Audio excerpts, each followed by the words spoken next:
merupakan lanjutan dari video yang pertama, masih di teks deskripsi yang sebelumnya kita membahas tentang pengertian teks deskripsi. Di video ini kita akan membahas tentang struktur dan kebahasaan teks deskripsi. Struktur teks deskripsi yang pertama itu adalah identifikasi. Identifikasi adalah bagian yang menjelaskan definisi atau pengertian dari identitas objek yang dideskripsikan atau digambarkan. Di sini kamu dapat membaca pada teks deskripsi disampaikan pernyataan yang menggambarkan objek yang akan dideskripsikan. Pada struktur identifikasi ini, pernyataan yang disampaikan harus menarik dan mampu mengajak pembaca untuk membaca secara lengkap. Yang ketiga, adanya penggunaan kata sifat yang membantu pendeskripsian objek. Untuk struktur yang kedua adalah deskripsi bagian. Pada bagian ini disampaikan lebih lanjut dari bagian identifikasi yang disampaikan secara subjektif. Subjektif di sini adalah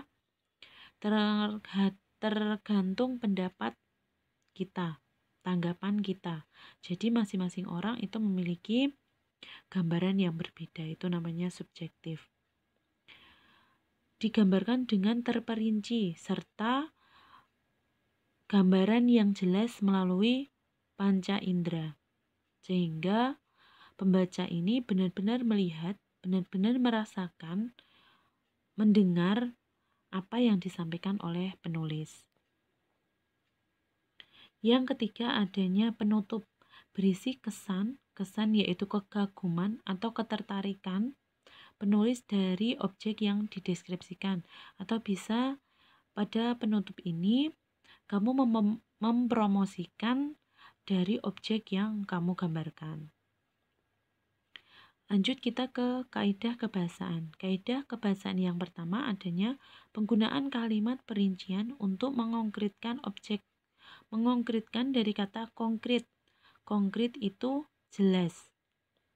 Misalnya di sini pada teks deskripsi kamu ingin menggambarkan tentang kemegahan bangunan istana.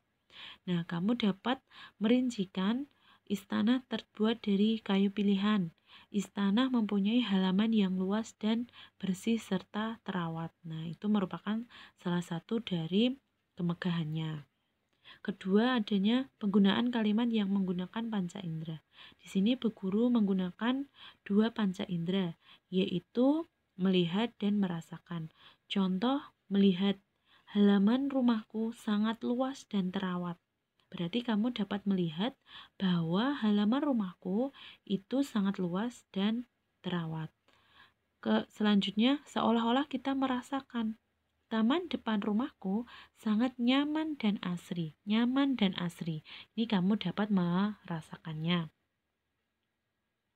Penggunaan kata sinonim pada teks. Sinonim merupakan persamaan kata. Misalnya kata umumnya indah. Nama lain dari kata indah adalah cantik, elok, mempesona. Contoh lain bisa kalian baca. Yang keempat di sini tidak kelihatan penggunaan kata depan di kepada. Misalnya kata depan di. Di itu dibedakan menjadi dua. Jika di situ menggunakan kata kerja, dinya digabung. Tapi kalau dia menggunakan kata tempat, dinya dipisah. Misalnya di sini di Boyolali. Kata Boyolali merupakan suatu tempat, maka di spasi Boyolali.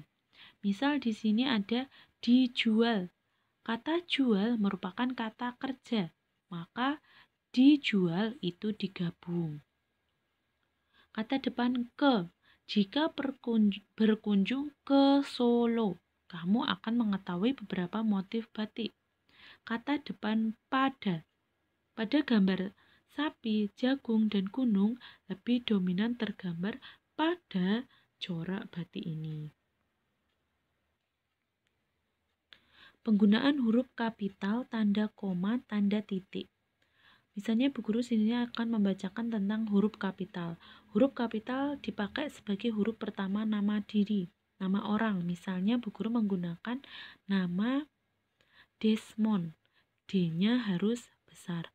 Misal lagi Bu Guru menggunakan nama Elsa, E-nya harus besar.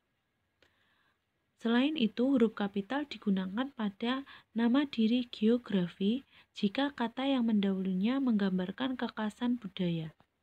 Misalnya, Selat Lombok, S dan L-nya harus besar.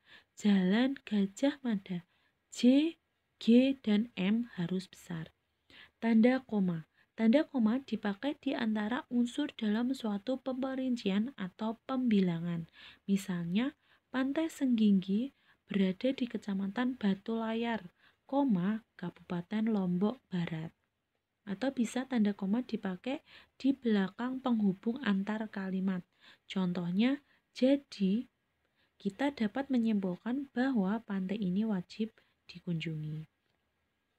Yang keenam adalah penggunaan kalimat bermajas atau majas itu gaya bahasa. Di sini Bu Guru menggunakan dua majas yang sering muncul pada teks deskripsi.